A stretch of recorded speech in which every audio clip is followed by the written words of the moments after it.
अग्रणी स्वेच्छासेवी अनुष्ठान Yashoda foundation पक्षरु trustee Sagarika पण्णा अध्यक्षतार Chhatrapur ठारे साड़ी बंटन कार्यक्रम अनुष्ठित हो जाइछि।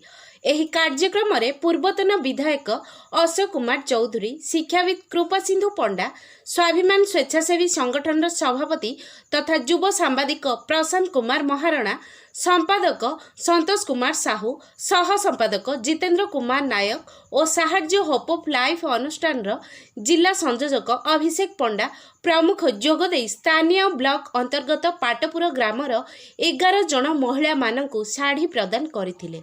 एहासह महामारी कोरोना किपरि दूरे रहिबे सेथि निमंते मास्क प्रदान करा जिबा सह सचेतनता मध्य करा जायथिला।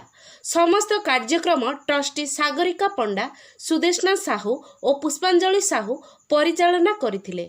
प्रत्येक वर्ष भली चलित वर्ष कुमार पूर्णिमा उत्सव परिप्रेक्षी रे गरीब और श्रमिक महिला मानक निमंते पूर्णमीर आग दिन यशोदा फाउंडेशन पक्षरु महिला मानकु साड़ी बंटन करा जाए। आज को 15 वर्ष हैला एही कार्यक्रम चालू रही। यशोदा फाउंडेशन पक्षरु मध्य विभिन्न जनमंगल कार्यक्रम करा जिबा सह गरीब और असहाय लोकंकु साहाय्य करा जाउछि। छत्रपुररु कैमरा पर्सन जितेंद्रंक सह प्रशांत महाराणा और संतोष कुमार साहू रिपोर्ट ओबी न्यूज।